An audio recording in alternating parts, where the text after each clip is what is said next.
My own mother stood up in court, pointed at me, and screamed that I was mentally incompetent. I didn't say a word. Then the judge leaned forward and asked my mother's lawyer one question, and everything changed.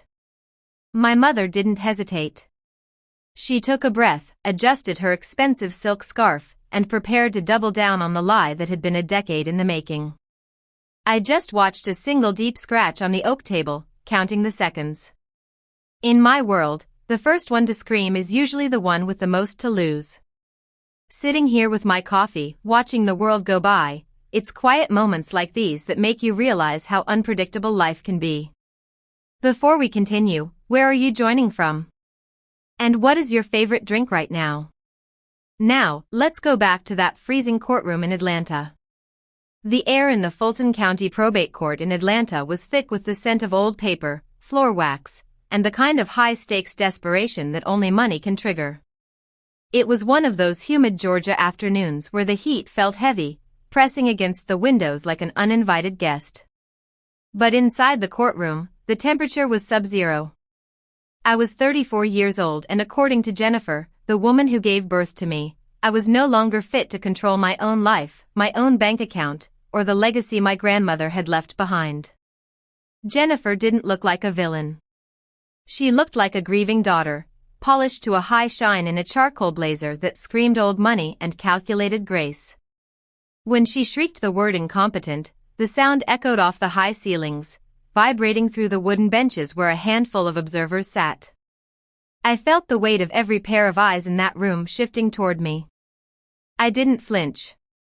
I didn't look up to see the pity or the judgment.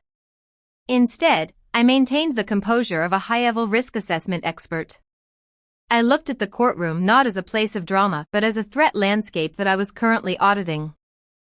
In my line of work, we have a saying, the louder the noise, the weaker the signal. Jennifer was generating a massive amount of noise. She spoke about my past with a practiced tremor in her voice, weaving a narrative of instability, emotional outbursts, and a supposed inability to handle the weight of an estate. She was digging up ghosts from 20 years ago, reaching back to when I was 14. That was the year my world stopped spinning. The year my father walked out and Jennifer replaced him with a series of expensive distractions and a man named Michael who looked at our family like an investment property.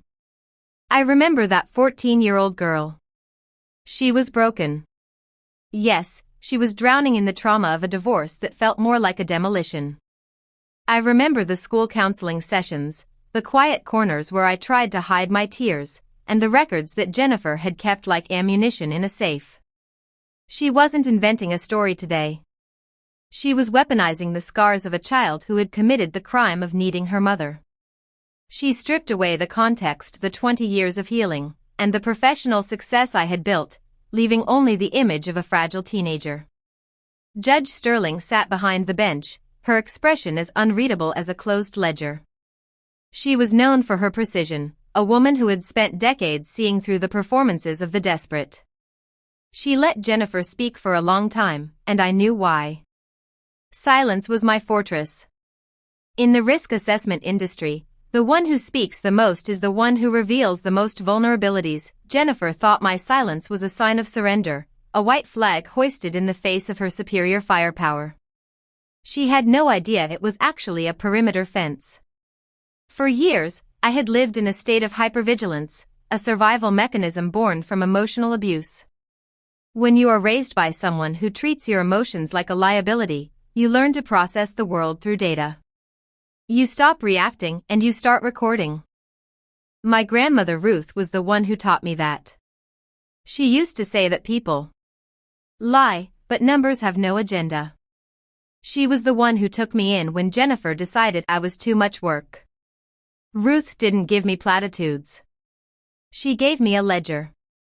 She taught me how to balance a checkbook before I could drive. And more importantly, she taught me how to spot an entry that didn't belong. As Jennifer sat down, smoothing her blazer with the satisfaction of someone who believed she had just delivered a closing argument, her attorney gave a small, arrogant nod. They thought they had trapped me in my own history. They thought the records from a grieving 14-year-old would outweigh the reality of a 34-year-old woman who assessed risk for Fortune 500 companies. Judge Sterling leaned forward, her glasses sliding slightly down her nose. She looked at Jennifer's attorney and asked the question that made the air vanish from the room. "Counselor, do you truly have no idea who you are suing today?" The attorney blinked, his confident posture faltering for a microcond. "She's an accountant, Your Honor," he replied. "She works locally." A ghost of a smile almost touched my lips, but I kept my face clinical. The judge didn't respond immediately. She turned her gaze to me, then back to my mother, whose face was already beginning to lose its carefully maintained color. The recognition in the judge's eyes was the first crack in Jennifer's wall. She thought this hearing was about taking my grandmother's house and my sanity. She had no idea it was actually an audit of her own soul. And as a professional, I knew exactly what happened to people who failed an audit. The Savannah mansion was a relic of a time when the word family meant something more than a legal battle. It sat at the end of a long moss-draped driveway surrounded by ancient oaks that seemed to be whispering the family's secrets to anyone patient enough to listen. From the outside, the estate was a masterpiece of iron-wrought gates and white columns. A symbol of the crossed legacy that Jennifer and Michael were so desperate to claim. But for 2 years, I lived behind those columns. And I knew that the real story wasn't in the architecture. It was in the air that smelled of lavender cleaner and the slow, rhythmic ticking of a clock that was running out for my grandmother, Ruth. I wasn't just there to hold her hand as she faded. I was the one auditing the pharmacy bills, managing the nursing schedules, and ensuring the roof didn't collapse under the weight of the humid Georgia air. Jennifer and Michael only appeared when the sun was high and the photo opportunities were plentiful. They would sweep in smelling of expensive perfume and cocktails, play the role of the devoted family for an hour and then disappear back to Atlanta. They looked at that house and saw equity. I looked at that house and saw a woman who had given me everything when my own mother had treated me like an expired insurance policy. 6 months before she passed, I noticed the first anomaly. I was sitting at her mahogany desk reviewing the trust account activity and the numbers didn't align. My pulse didn't race. It slowed down the way it does when I am identifying a high systemic risk at work. I found a series of irregular withdrawals that bypassed the standard operating procedures of the trust. Michael, a man whose only real contribution to the family was a history of bad bets and gambling debts, had found a vulnerability. He had secretly and illegally withdrawn $96,400 from my grandmother's trust account. He didn't do it all at once. He did it in irregular intervals, thinking that rounded numbers would look like home repairs or medical expenses. But I had been tracking fraud for years. I knew that people who steal once rarely stop. And Michael was a man who lived in a state of constant financial oxygen deprivation. He'd used that money to pay off the offshore gambling sites and the creditors who were starting to circle his own failed business ventures. Michael had orchestrated a complex web of fraud totaling $1.80 million. But that money was tied up in frozen offshore accounts and failing overseas investments. He was assetry on paper, but drowning in immediate debt. He desperately needed $96,400 in liquid cash to stop a private creditor from seizing his cars and office. And he thought my grandmother's trust was an easy, untraceable ATM. It was a sloppy, panicked move. The kind of mistake a seasoned thief makes when his back is against the wall. The theft was clinical, but the consequence was immediate. Because Michael had gutted the trust to keep his own head above water, the account was depleted. When the annual property tax bill for the Savannah mansion arrived, there was nothing left. These weren't just warnings, they were final notices. Michael had been siphoning the tax escrow for 3 consecutive years, hiding the mail while the interest compounded. The house wasn't just in debt. It was weeks away from a county tax lien auction. The house that had been in our family for generations was on the verge of foreclosure. I didn't call Jennifer to scream. Instead, I treated my mother and stepfather as a bad debt that I was forced to restructure. I opened my personal savings account and I transferred exactly $96,400 of my own hard-earned money into the estate account to pay the taxes. I saved the house, but I didn't do it for them. Jennifer and Michael thought they were the predators and I was just the quiet girl paying the bills. They didn't realize that by using my own money to cover their theft, I had officially bought the right to their downfall. Jennifer understood the world of corporate optics with a terrifying precision. She didn't need to win the court case to destroy me immediately. She just needed to create enough radioactive doubt to freeze my professional momentum. The anonymous letter she sent to the Fortune 500 corporation where I worked merely expressed grave concern for my well-being, citing my supposed mental instability as a systemic threat to the firm. But Jennifer didn't stop at words. She attached a notarized copy of the pending guardianship petition, making it look like I was a legal liability to the firm's multi-billion-dollar accounts. In the high-stakes world of corporate finance, liability is a radioactive word. The conference room at the office was freezing. My supervisor, a woman I had respected for 5 years, wouldn't look me in the eye. She spoke in the hollow language of human resources. I sat there watching my professional life being dismantled. I wasn't being fired. I was being sidelined. No new contracts, no access to the secure servers, and no expert testimony. 7 years of establishing a fortress of credibility was erased with a single filing of a mother's malicious lie. Liam, my new boyfriend, was the next pillar to crumble. He sat across from me at our kitchen table, his face a mask of misplaced, weary sympathy. But Jennifer had spent weeks poisoning his mind, feeding his own career insecurities with lies about my mental decline and the impending scandal. He didn't just leave because he was scared. He left because Jennifer offered him a way out of a messy relationship he was too weak to handle. "Emily, maybe she has a point about the stress," he whispered, avoiding my gaze. "Taking a psychological evaluation doesn't mean you're crazy. It just proves her wrong." He didn't understand that for people like Jennifer, there is no closing the book.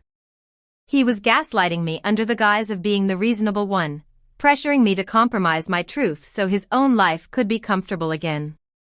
I didn't cry or scream. I simply realized that our relationship was just another liability I needed to offload. Jennifer was busy conquering social media. She had mastered the art of the digital weep, posting photos of the Savannah mansion at sunset. Her status updates were long, tear-stained narratives about the tragedy of a daughter lost to madness. She was harvesting pity, turning her greed into a public service announcement for mental health awareness. The comments flooded in prayers for the saintly mother and condemnation for the ungrateful, unstable daughter. Being sidelined by my firm wasn't a punishment. It was an invitation to go hunting. While Jennifer was busy playing the martyr, I was back in my element. Jennifer thought she had won, but she had actually given me the one thing a forensic investigator needs most: time. I didn't waste a second on anger. Instead, I performed a deep tissue audit of every document Jennifer had filed to seize my grandmother's legacy. I started with the power of attorney. It was the master key she had used to unlock my grandmother's trust. On the surface, the document looked pristine, but I looked at the notary's commission number. I recognized the name of the notary from an old regional fraud database. I spent 4 hours digging through public health records and obituary archives until I found it. The notary, whose stamp appeared on Jennifer's power of attorney, had been deceased for 3 years. Jennifer hadn't just manipulated my grandmother. She had used a dead man's identity to manufacture legal authority. This was a felony. I knew that in the architecture of greed, one lie is usually a support beam for a much larger structure. I started looking into the premium payments in the 2 months leading up to my grandmother's death. Jennifer had insisted her mother passed peacefully. Yet, I found a secret expenditure. Tucked behind a series of rerouted transfers was a premium payment for a high-value life insurance policy. She had exploited a telehealth loophole, forging my grandmother's digital signature on a medical waiver that claimed the old woman was in perfect health. It was a calculated felony, a high-stakes bet on a woman who couldn't even hold a pen anymore. Jennifer had secretly taken out a policy on my grandmother just 8 weeks before she died. The payout was staggering. Jennifer had been positioning herself for a blood money windfall. Jennifer and Michael weren't just thieves. They were predators who had been counting down the days of a dying woman's life like it was a ticker tape. I didn't call the police. I simply added the insurance documents and the evidence of the forged notary stamp to a secure folder labeled Dead Man's Switch. They weren't there by chance. I had spent the last 48 hours feeding encrypted spreadsheets to the FBI's Financial Crimes Division, linking Michael's small-time theft to a much larger offshore money laundering scheme. The silence in the courtroom was finally broken by Judge Sterling. She looked directly at Jennifer's attorney. "Counselor," she said, her voice like a sharpening stone. "Before we go any further, I have one question for you. Do you truly have no idea who you are suing today?" Arthur Nolan straightened his silk tie. "She is an accountant, Your Honor," he replied. Judge Sterling didn't blink. "No, Counselor," she said evenly. "Emily is a senior strategic consultant for global insurance conglomerates. In fact, this very court has contracted her firm on multiple occasions to audit 7-figure estate fraud cases. She is the person we call when people like your client try to hide their tracks." The air vanished from the room. Jennifer's mouth opened, but no sound came out. The mother, who had spent months calling me crazy, was now staring at the person who audited predators for a living. I stood up. My movement was clinical.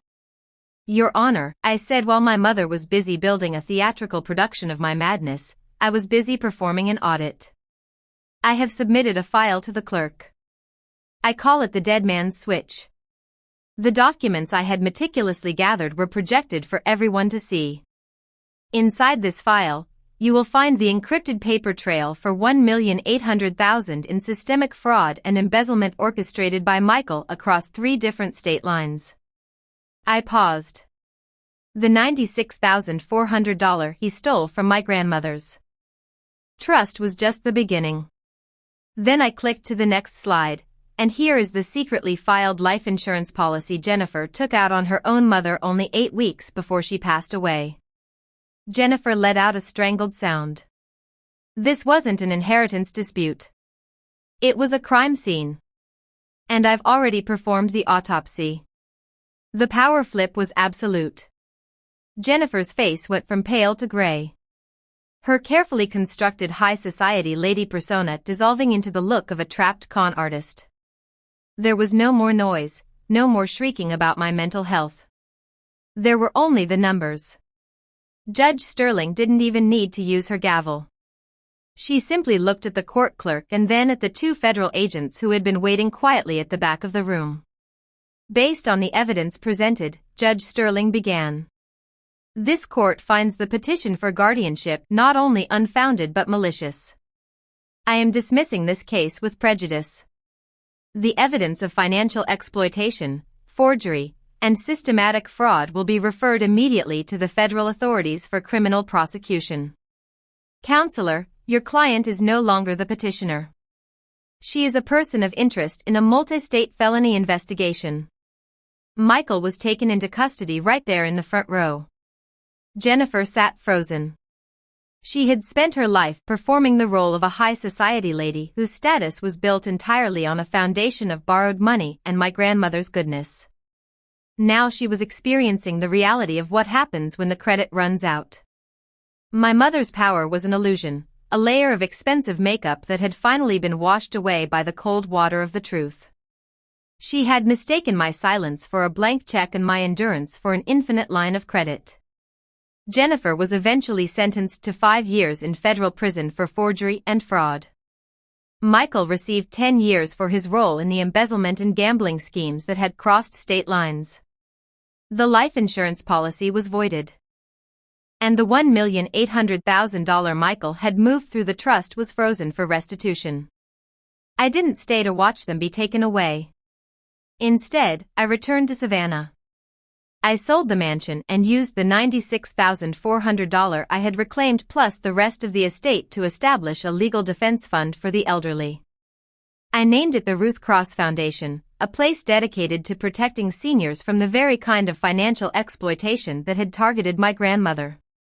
I've come to realize that some people spend their whole lives trying to win through volume. They think that if they scream the loudest or tell the most convincing lie, they can rewrite reality. They are wrong. Justice doesn't need a microphone. It just needs a ledger. If you find yourself in a similar situation, if you are the one standing alone against a family that tries to make you feel invisible, remember this. Your silence is not your weakness. It is your perspective. It is the quiet room where you gather your facts, where you check your numbers, and where you wait for the people who think they are winning to make their inevitable mistake. To those of you who have always felt like you were on the edge, the ones who are called different or difficult because you saw things others wanted to hide, stay patient. The truth has its own rhythm. It doesn't need to be defended. It just needs the space to be seen. You are not alone and you are far more powerful than the noise they make. If this story reminded you that your truth matters more than their volume, hit the like button and subscribe. Share this with one person who needs the strength to stand up today. Your life isn't a performance for them. It's a balance sheet and you are the only one who gets to sign.